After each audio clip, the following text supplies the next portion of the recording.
Hello, everyone. Welcome inside the Red Earth Production Studios for this edition of YBMcast. And today we have a special player spotlight joining us on the Prime Sports Midwest call link, Mr. Cooper Rhodes from Jackson High School. Cooper, thanks for taking the time, bud. You bet. I'm excited to be here. Absolutely. Well, I've seen you play the last couple of years. We don't have Jackson on the schedule this year. But we're going to miss that. But I've really enjoyed watching you play ball. I think you do it the right way, and I hope you have another solid year this year coming up. Thank you. I appreciate it. It's always fun having you guys out at our games, and it's a good thing.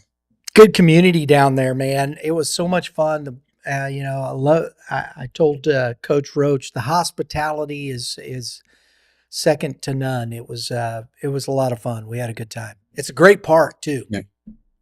Yeah, we're blessed with a great community there. Very supportive of every athletics. So, and we had to do it because Kevin Mulder kept telling us, "Hey, that's the best venue down there." He loves Jackson's. You guys, it's a huge ballpark too. I mean, it looks like a minor league ballpark. Yeah, it's great having a dirt field like that too, with all the turf that's going around. We take care of it, so it's a big thing. We take pride in. Still like playing on the dirt more than the turf? Yeah, I do. Yeah, a good dirt field. You don't want to play on one that's rocky or anything, but a good dirt field's always better to play on, I feel like. Yeah, you definitely don't want the rocks. That's when you get the occasional hop into the eyeballs, right? Yeah, one right to the mouth. Talk to us a little bit. We know what you've been doing in high school. We'll get to some of those things, but I always like to take the journey back. Senior this year. Folks, this young man's headed to Evansville to play college baseball. But where did that journey start? Were you born and raised in Jackson? I'm from Poplar Bluff, Missouri, so that's where I grew up. Moved to Jackson in 7th grade, but that's where my early days of baseball were down there. So Poplar Bluff, that's kind of off the beaten path in certain respects. How was the baseball? How did the baseball go down in Poplar Bluff when you started playing? It was fun. We had Park League. My dad helped coach a little bit, but he kind of put the game away in about 5th grade, so he doesn't know too much about it really. But yeah, there's a lot of good coaches down there. My trainer lives there, so is that right? Yes, sir. Did you when did you start? Was it just coach pitch or t-ball or what was it? Yeah, we had a team called the Dexter Dodgers when I was 9. So that was out of Dexter. It was Dexter kids and other area kids, small towns, Poplar Bluff kids, and so that was coached by Bobby Alford and Chris Mills, which is Ryland Mills' dad. You might know Ryland Mills. I do. So we used to play together. Yeah. At least I know who he is. Yeah. He recently just broke the TrackMan exit velocity record for Missouri. So really? we had a great team back then. It was fun. Now, did you guys travel or did you just play locally in the park or? 9U, we kind of just stayed around, but once we got to about 11 and 12, we started going to like the South Havens and Memphis and all those kind of tournaments, and it was a lot of fun. How'd you guys do over there? We did good. We were AAA, so there was only, I think, one major team in Missouri at that time. So, but it was a lot of fun. Yeah, I think that's I think, AAA major, that stuff. You got to be really good, I think, to be a AAA team. You know what I mean? Yeah. Definitely. Yeah, we're hoping to get Mr. Mills on one of these player spotlights. We've been talking. Yeah, I'll have to tell him to get on here. So exactly, please do. We've been texting a little bit, but and it's Oran High School, right? Mm-hmm. And Oran, yep. Whew, they are a juggernaut, and he's part of that process. Yeah. So, talk to us a little bit about so you got 7th grade. You've been playing with this team. 7th grade, you guys moved to Jackson. Uh, what did you do baseball wise then? Were you just playing locally there, or did you find a club team? How'd that work? Uh, Seventh grade, I started playing for Doolin's Dodgers out of Memphis. One of their coaches had seen me play down in South Haven the year before, so I kind of got hooked up with them. And then I played with them for about 3 years, 2 or 3 years. Yeah, And then after that, I was with the A's this past summer. That was probably the most fun I've ever had playing summer ball. very good. Cooper, talk to me a little bit about that. I mean, the Doolin Dodgers. That's in Memphis area, correct? Hmm. Yeah, they were in Memphis. Now it's just strictly Dallas. So Just strictly that. Okay. yes, sir. What what was that like? I mean, Jackson to Memphis. Of course, it's not just a short Right. trip. What was that like having to travel a lot like that? Yeah, it was a lot of training on your own and just calling your teammates and stuff. But once the season got going in the summer, it was you're with them 4 out of 7 days every week. So it was I got very close with a lot of those guys, and some of them are playing college ball now, and some of them are seniors this year. So it's just fun to see everybody progress. Oh, that's cool. Now, what was that? Because I always think that's interesting. How many of the other kids that you played with there were outside of the Memphis area as well? Yeah, I mean there was a lot from Arkansas. There was a good amount of kids from Arkansas. We had kids from Tennessee, obviously, and then there were some Texas kids and Mississippi kids. Oh, wow. So, how many of those do you stay in touch with a lot of those guys still? Yeah, a lot of them we try and keep in touch with, but for the most part, everybody's just so busy with baseball, so it's hard to sometimes. But social media helps it, makes it a lot easier. 14U baseball. That's, we talk about this a lot. It's where it kind of gets serious. You were playing with the Dodgers, I take it, the Doolin Dodgers of 14U. Yeah. Oh, I played with the Dynamite for the first half with Really? with all them. Yes, sir. So I played with them for the first half because my Doolin's team was an older team, so they were all playing high school at the time. So I got hooked up with them, and so that's who I played for half the year, and then I played with Doolin's for their other half of the summer. Wow. St. Louis Dynamite. That Yeah, was a good that was team. a lot of fun. Yeah. Yeah, they were. I got in right before it ended, so Yes, that's true because yeah. it's interesting because I'm doing this and I'll say this on the air and whatnot. Riker Benz, he was the first ever. It was because we did it with teammates because he was only 14 at the time.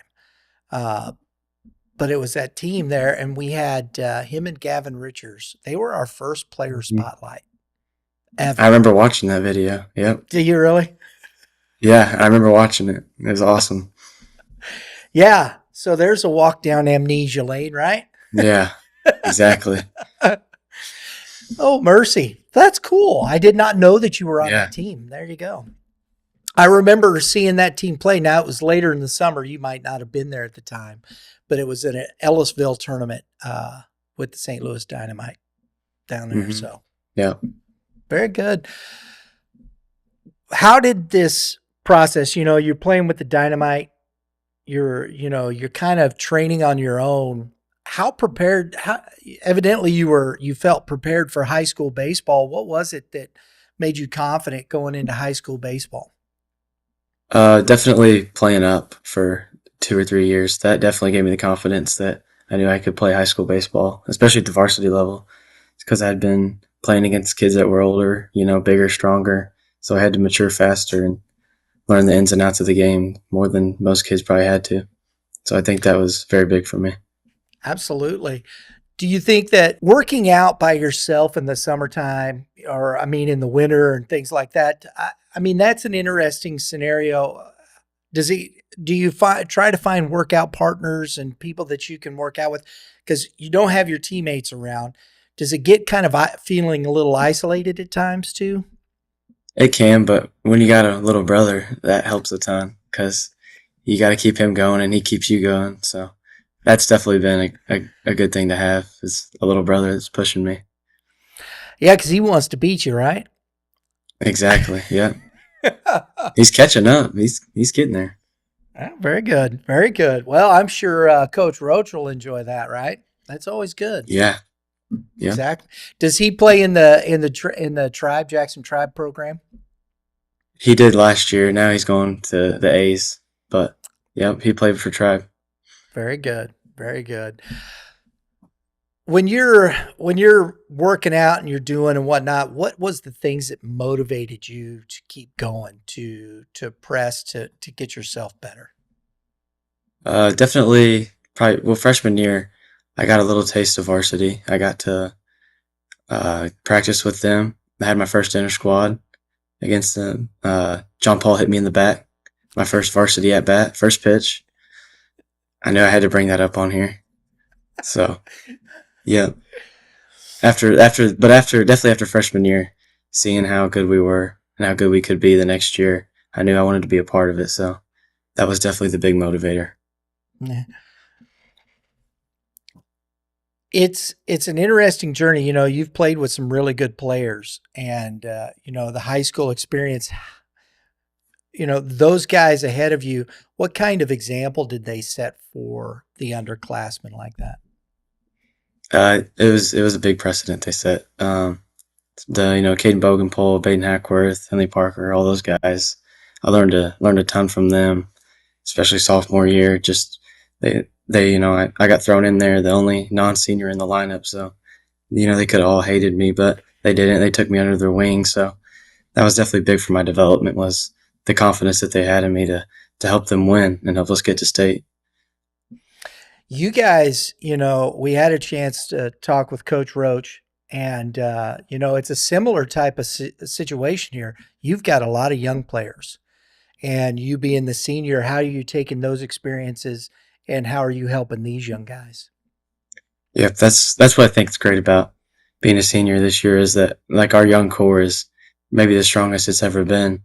So helping those guys out and they're all asking questions, which is great because they all want to be better and they know what it takes. So it's been a lot of fun. That's probably what keeps me going every day at practice, knowing that they're looking at me. So Do you when let's talk a little bit about that process up through, your freshman year. Did you have an expectation of playing varsity when you went to Jackson?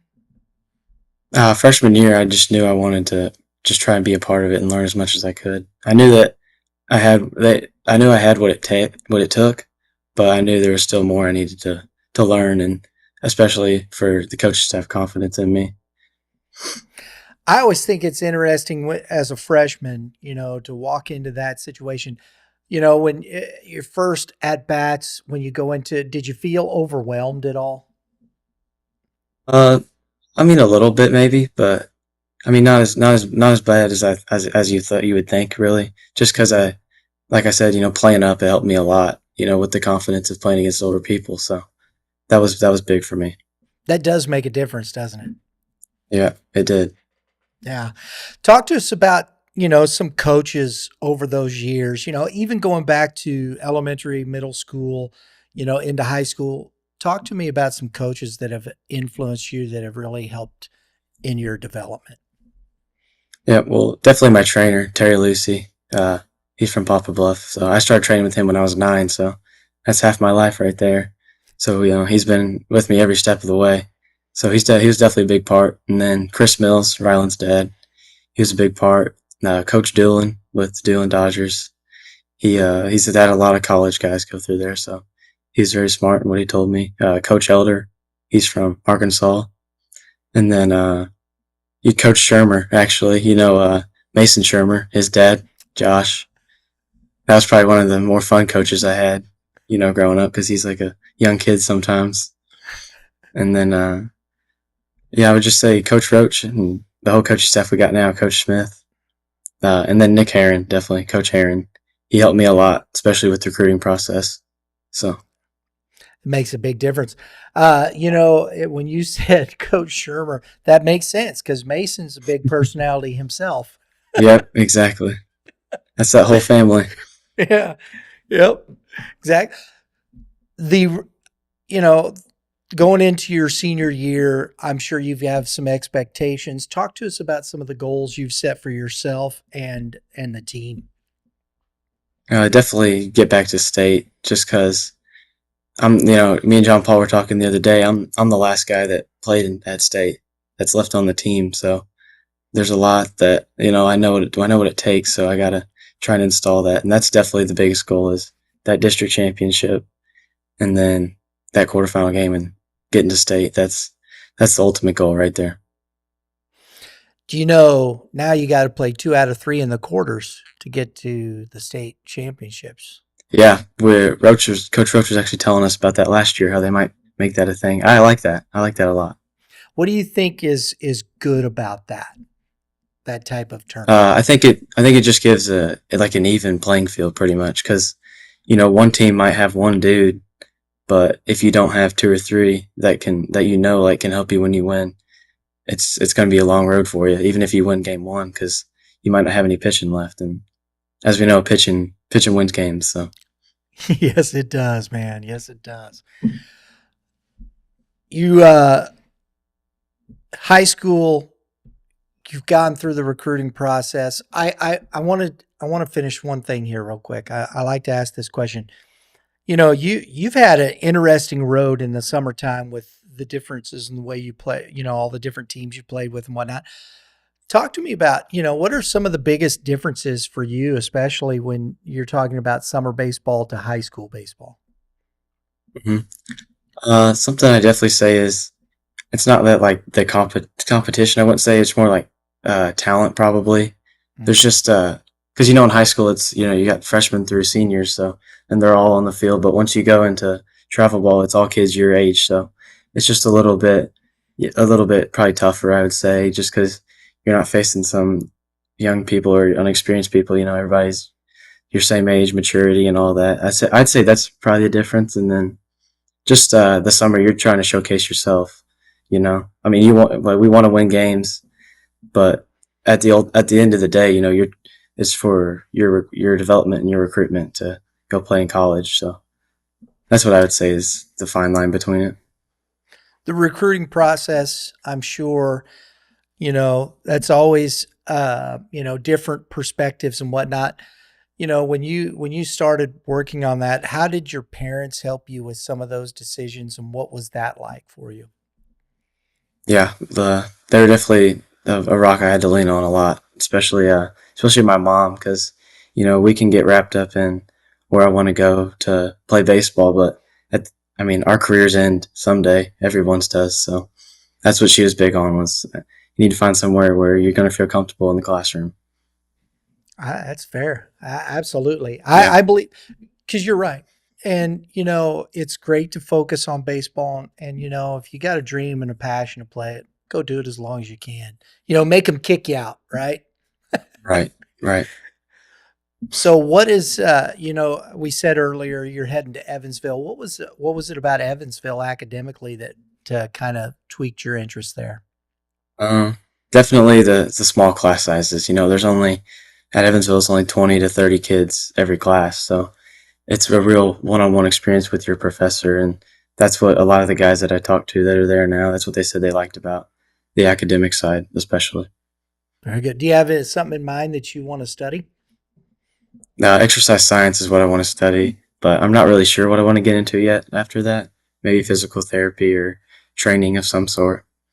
Absolutely. Very good. So you talked about Coach Heron being a big part of that recruiting process. What was it like for you, and how did this process come about and you end up at Evansville? Yeah.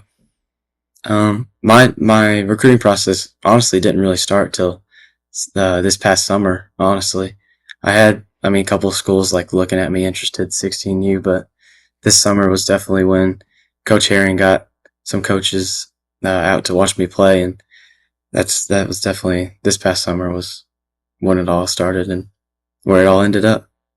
Very good. Well, shoot, man. Evansville's getting some, I mean, that's a solid program. And one of my favorite pitchers to watch is Kenton Deverman from Yep. Zumwalt West. He's over there, and I know they picked up some. I know Jack Cowling, I believe, is going.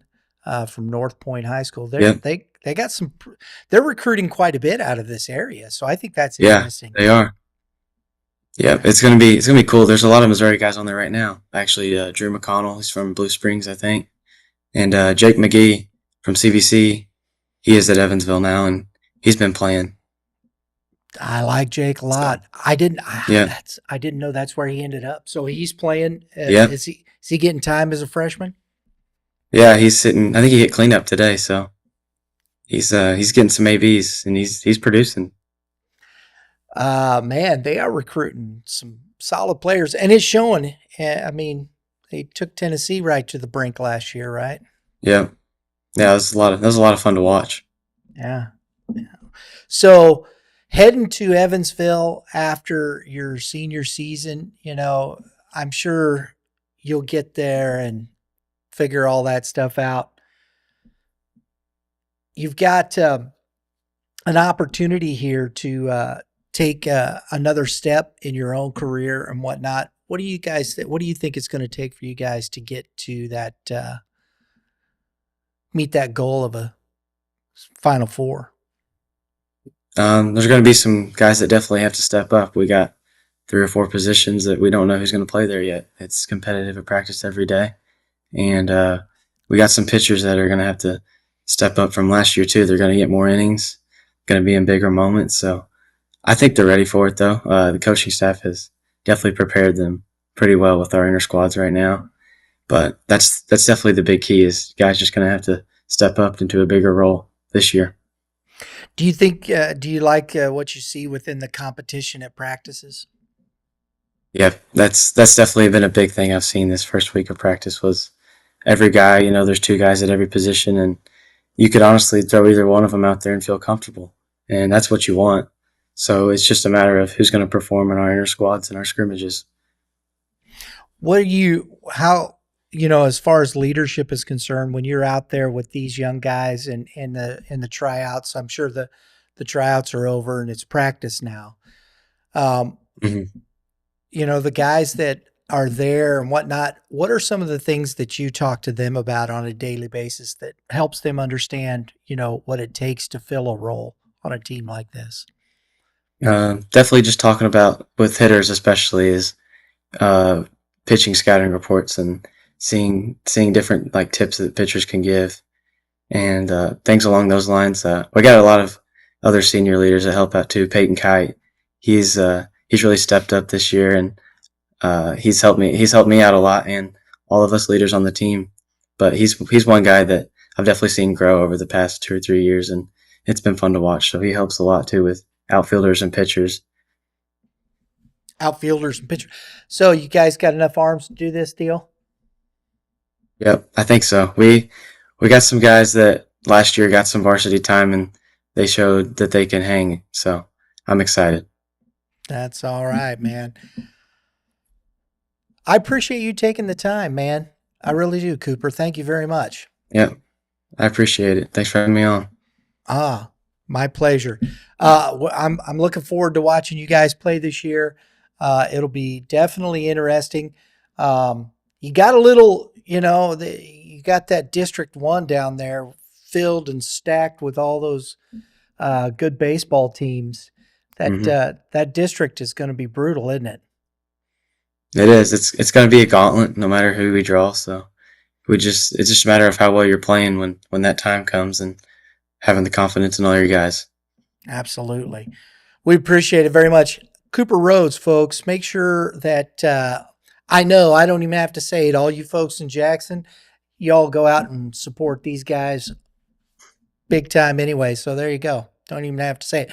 But if you like this player spotlight, please take a moment. Hit the like button. If you liked it, please like it. And then share it out with your friends. This young man is worth the time. If you like what we're doing, if you want to support Youth Baseball Midwest, please take a moment, hit the subscribe button, hit the dinger next to it. You like dingers, right? Yep, we all love dingers. So Chicks dig the long ball, right? that's exactly right.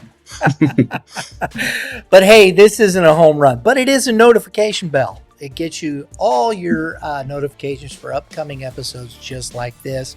And we appreciate that very much. So, hey, folks, thanks for tuning in. Have a great day in the Lord. All you pitchers, keep throwing strikes, and hitters, give the hitters some advice, Cooper. Hey, just stay through the ball, right up the middle, through the pitcher's eyes. I like it. That's good, sound advice. We'll see y'all next time.